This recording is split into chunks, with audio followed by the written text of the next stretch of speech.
Welcome everyone to the Real Whovians cast. I am your host Matrix Lord 212. I'm with Jimmy. What's up, Jimmy? Hello. What is up, Ray? Hey guys. What's up, Scott? Hello. What's up, Vaughn? What's the buzz? Tell me what's happening. Well, Schmoogle's happening. So we're going to try to continue our coverage of Robot, but we're going to go more into detail this time in our review and stuff like that. So we did one already. So I want to get, I don't know if we captured Jimmy's reaction to Robot, but you can go in detail if you want, Jimmy, about the episode. So go ahead. All right. I thought it was a very good introduction to the Fourth Doctor.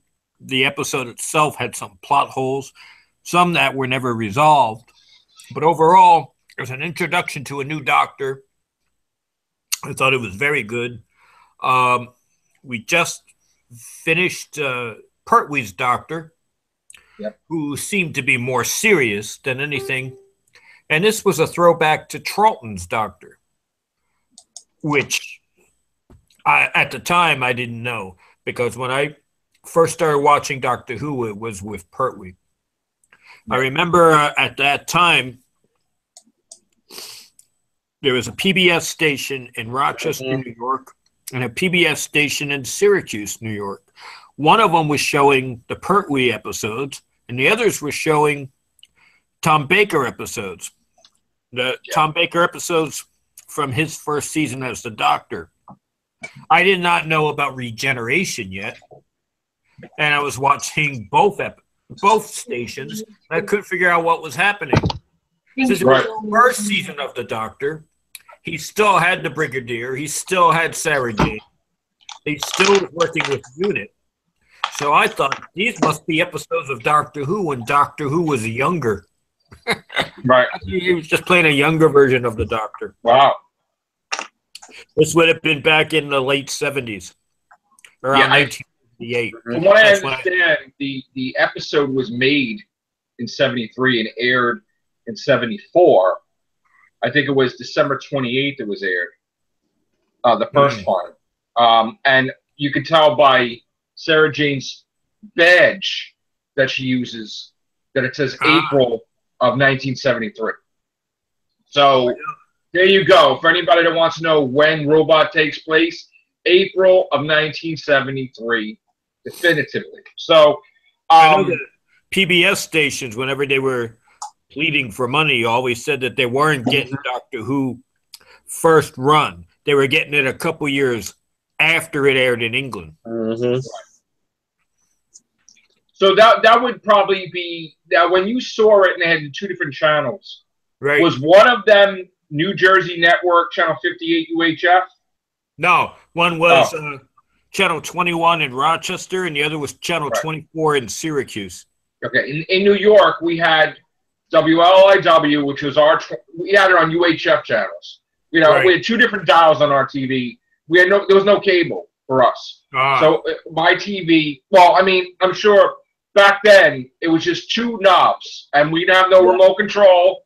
And I had to get up, turn the channel, and there was the channel 2, channel 4, and then there was another dial that I was experimenting with when I was a kid in kindergarten.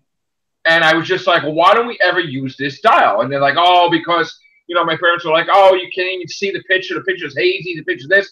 And we had an antenna where we had tinfoil on the antennas because we would have to move it a certain way because the reception wasn't good. It wasn't like cable. It was whatever. We had to constantly move it. Sometimes we had to hold it. So it was crazy back in the day. So I was fooling around with the bottom channels.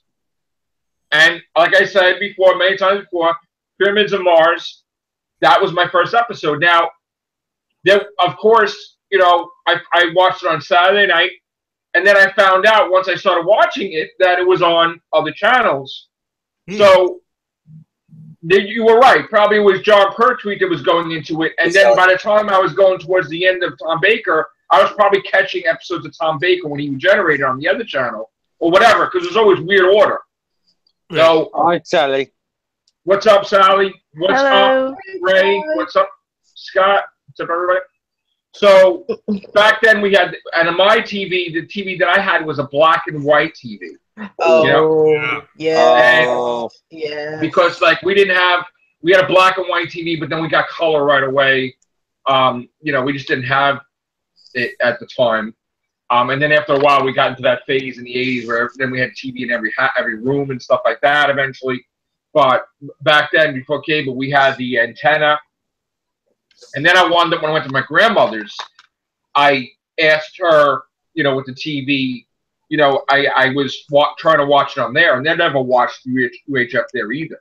So I tried to catch it because every time it was on, if I was at my grandmother's in Staten Island, I would watch it there. I would watch it at my house or anybody that had it, my aunts, uncles from different places, cousins. I tried to watch it every chance to see if it was on the weekends because that's when we did our traveling. It was on the weekend to visit family members.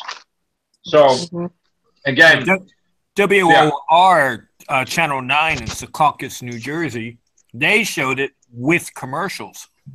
Yes, Channel 9, I remember. Ooh. Yeah. Wow. Yeah. So, again, when I saw it, again, I loved the Doctor. I mean, I already seen him from the later episodes, Well, not too much later. I mean, Pyramids of Mars on. So, I loved everything about it. That was my favorite Doctor. Tom Baker was my Doctor. There was nobody else at the time that was my top guy, But then as I, started watching other Doctors, I loved them too. But this episode, I really loved Sarah Jane. She was always between her and Joe Grant. They were like my favorites, and Romana too. Lala Ward. So I had my favorites, and Sarah Jane was always like so sweet and kind, and she got into all these different situations with the Doctor, and he's always like being mean to her here or there, like she got stuck in the shaft and all that different things. So I really love like how she just goes into danger. Like she just, she went right into think tank, questioning about it. Even though she got the life scared the crap out of her with the robot, she still wanted. Miss Winters is like, you want to see the robot again? And she's like, yeah, definitely. So what? I almost got killed. Whatever. She's like right into it, and then she felt bad for the robot. So that's the type of person she is. She would pick up a wounded animal off the street, and she would have a compassion and a heart. And, the robot saw the sorrow in her, which I use that word because I'm sure I picked up some things in my past that gave me ideas for titles in the first place for my stuff. But, yeah, so she had, like, the sorrow for the robot that he was in pain. He was suffering from going almost mad because he was being forced to go against his prime directive programming. And you got to love Sarah Jane. And, Harry Sullivan was there, but he already appeared as a different character in Carnival Monsters, John Pertwee's episode. But he was a doctor, and he was he's also with UNIT. So he was pretty cool. And the way what Doctor was putting him through, when he, jumping through a rope and breaking a brick, that was pretty fun. And the Brigadier was just like back in one of the latter, like in like the second or third episode. So he had to actually have Ian Martyr, Harry, do a lot of the hard work. Yeah, so like the thing was that he was shocked that there was two hearts. He was like, and the Doctor was just having fun with him, just messing around. Locked him in the cupboard. That was pretty cool. That made me laugh. Just probably beat the crap from over the head or something. I don't know. And the funny thing was Brigadier was the funniest because finally, what? By and by. Yeah. He finally got to see the Doctor regenerate. And so he's watching and he's like, all right. Like before he was probably curious. Like, what is it going to be? He's like, oh, all right. And right away, it's not even like, oh my God, I'm shocked. I got to be in a moment. No, it's like, I'm a military guy. I don't have time for emotions. Send the medic. Let's take care of that. It was like when we were saying earlier, when he was changing his costume, he just in cage, just wanted the Doctor to hurry up until he could get out there. Right, like he got the scarf coming in like it anyway. He's like, yeah, let's just go. And he's like, all right. You wanted to change again. And he's like, no. No, you're saying with that. No. It was interesting to me, Jimmy, did you think Miss Winters being in charge? I mean, that's an interesting take watching it now, compared to like in the past. Like she was a woman and she had like a top role in that organization, Yeah. And then they turned out to be some type of New World Order thing, you know? I didn't think much. I didn't think it was unusual or strange or anything. I mean, other science fiction shows, be it American or British or even adventure shows like The Avengers, there were always women that were in charge. I never. Yeah. Well, the reason why I say that is because Sarah Jane, the way it was written for Sarah Jane, she was shocked right away that a woman was in charge because she talked to the guy as if he was in charge. Remember? Yeah. So that's when I bring out the point, like the mindset. So I sort of expected better from you. Right. She's like, yeah, because she's a woman. She expected her to be more open-minded, that, yes, women can have big roles in government and big roles in organizations. So that's why I was like... And it is unusual because when Sarah Jane was first introduced in the John Pertwee era, she came off as being a strong feminist, women can do anything type of thing. She was a reporter. She was... John Pertwee's doctor mistook her to be the new secretary. Right. And when she realized that, she got mad. Oh, no, I'm a reporter. I have my own mind. I can do whatever I want. Just because I'm a woman doesn't mean I'm a secretary. Right. Did they get along on set, John Pertwee and her, or was it kind of strained? Do you know? No, I think they got along. I think they really like each other. Okay, good. I know. I think she got along with Tom Baker really well. Yeah. So. Well, they were both from Liverpool. Yeah. And when she left, they wrote that scene together. Oh wow! Oh, nice. They got together and they wrote how the scene was going to end. Sweet. They wrote their dialogue and everything. Wow. So her and Tom Baker really got along. That's unheard of today, isn't it? Yeah. They make a big finish with Tom Baker when she died. Yeah, I read that. Yeah, they were going to do that, right? Yeah. They were going to do it, and then she died, and it never got done, did it? Unbelievable. And she was also still filming Sarah Jane Adventures too. Mm-hmm. That was, when I heard the news that she went, it was out of the blue, to be honest. Yeah, I got hit with a ton of bricks. I was like, oh, because that was someone that shapes your life when you're a kid.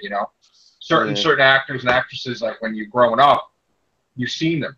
A lot, when you grow up. So, and I'm not being no rude. If you want to be an actor or actress, you look at them and think, I can inspire to be that kind of person when I go into it, or this person has made my career, and then you look and now, long before Tom Baker became an actor, he was 6 years as a Benedictine monk. What? Yeah.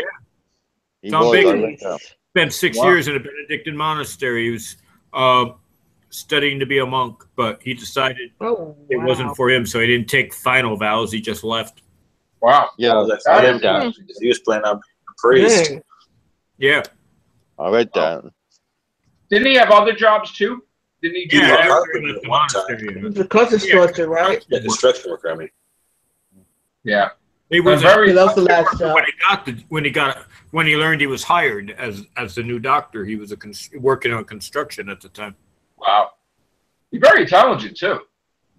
Very intelligent. And he was the villain in one of the Sinbad movies too. Yeah, he was. That's how he was discovered. One of the producers of the BBC who saw the movie and said, "That's who I want as my next doctor." Because John Wayne's son played Sinbad. Yep. Wow. So, what did you think of the robot itself? For the time when you first saw it, back in that time period. That was one of the cheesy special effects that Doctor Who is known for. Yeah, I know. Yeah. Especially when you see a robot like this, and you're like, but back then, I guess that was great for us. So, yeah, you got it, right? Show it up at the camera. I'm saying. Show up to the camera, but not too close. That's what I'm saying. They concentrated more on the storytelling than the special effects, and that's what I liked about it. It brought, like, you can use your imagination to bring all the other stuff to life, but they had great storytellers to tell a story. Now they concentrate more on facts than storytelling. No, and it was also more time. It was 25 minutes an episode. It was more episodes or more. I'm just going to take the mickey, but that's when Unit was great again. Yeah, Unit was great. And again, it was in parts. It was in 4 parts or 6 parts or more. 4 to 6 parts. And they only did. I'm sorry. Don't worry, I'm just going to say. One adventure. Yeah, there's like 7 or 8 parts, and they're 25 minutes, like we said earlier. And yeah, well, Robot had 4 parts, but yeah, there was some that was long. They did. They only did. You enjoyed it just for that, didn't you? Well, you would spend an hour and a half, 2 hours or more watching Doctor Who. They only did the hour thing on. I said it was generally the end of the season ones that they did the 6. Yeah. Good, Mom. I know Colin Baker ones was like an hour and something. Like they upped it. Yeah. John Pertwee had some long ones too, I think, right? Yeah. It was like some long ones. It was when Attack of the Cybermen come out that they went up to 2 parts of 45 minutes. So, I think but anyway, this was a great opener. What? Yeah. What do you say, Vaughn? No, never mind. I know we're all on a different delay. I'm sorry, guys. All right, so I'm gonna go with Vaughn first. Yeah, go Vaughn. Oh no, I was just gonna say that I think what is the longest one that out of Tom Baker's tenure, since we're on his tenure, what's the longest episode from that whole era? Is it City of Death? What was it? Was the Sontaran one the one? Sontarans was 2 parts. No, not the short one. I'm not talking about the short one. Yeah. Invasion of Leela. Oh, okay. Ooh, I'm gonna check. I think that was a 6-parter. Monk, what was the longest with Tom Baker? He did it for 8 years. I don't know which one would be the longest. Yeah, I didn't really pay attention to that until we're going to be reviewing them now in order. So Scott's going to look now anyway. Yeah. I was just curious. I'm not looking up things. People call me Google Boy sometimes. No, it's Scott. Scott's doing it now anyway. This Doctor, you can actually describe as a madman with a box. No. Yeah. John Pertwee, you wouldn't describe him as a madman. Yeah. No. An ass kicker. I'm so glad that we got to see him in the 50th. As the curator, yeah. Yeah. I love the Doctor. He's my favorite Doctor. And I like David Tennant now. Once David Tennant started, he became my favorite, but that's it, man. I always wanted to get the scarf, and I always asked my parents, because I didn't know any better, and I'm like, oh, Dad, if you pledge $150, I can get the mug, and the TARDIS disappears, and go, no, what are you crazy? Well, why is it too much money? I didn't even know. It's like, so some of them, it's been $250, $300 and nowadays I know, because obviously I'm older, and it's like, oh, you know, $10 a mug, $20 a mug, whatever. Not like hundreds of dollars. You could buy like 10 mugs for that or 15 mugs. When I went to the mall and I got Missy and the Master and Capaldi on the mug and the design, everything together total was $25.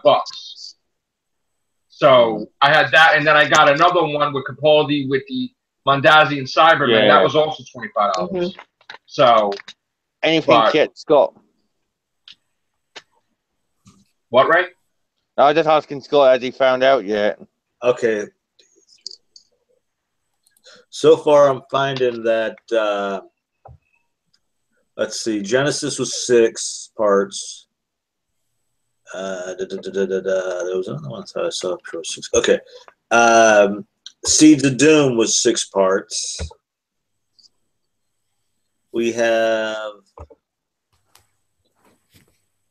Talons of Wing Chiang, that is 6 parts. Yeah, as I thought, it's looking as though an Invasion of Time is 6 parts. Yeah, it's looking like what they were doing is the end of right. Invasion of Time was longer. Yeah, I was right about that one. And let's see, Armageddon Factor, which was 6 parts. No 6-part ones in from Destiny of the Daleks through Shada.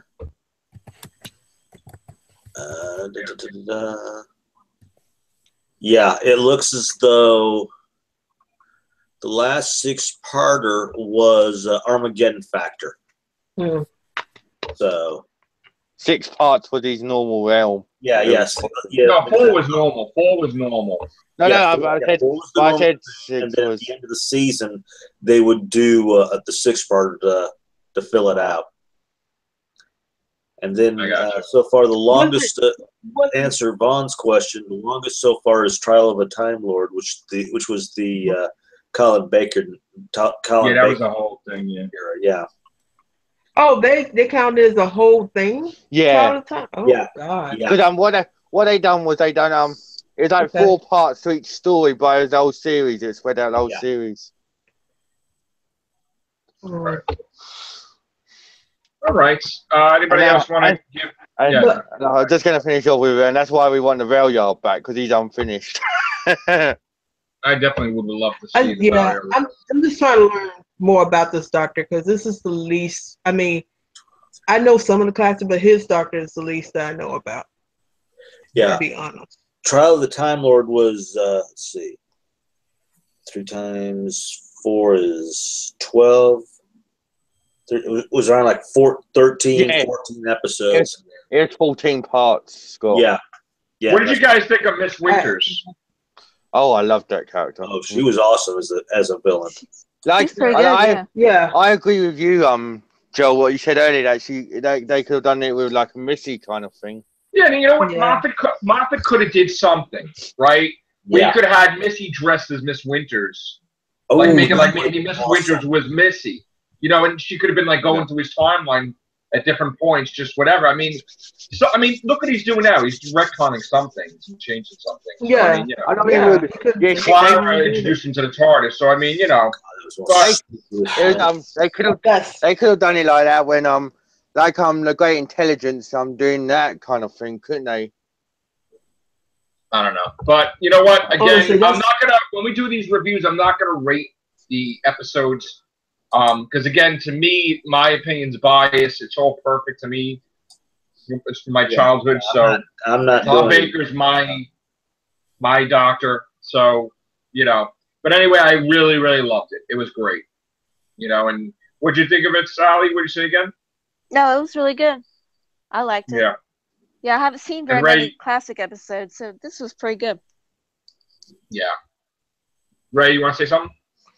Just that was one of the, like I said earlier, it was what was going to prelude all the Tom Baker's series as a Doctor, you know. Yeah. From what we saw in later episodes down the line, you kind of got precursors in this of what would happen in them, and you know. Yeah. And how he was with his companions and that as well as his enemies. All right, so the next episode we're going to review is The Ark in Space. So we're going to try to get that next.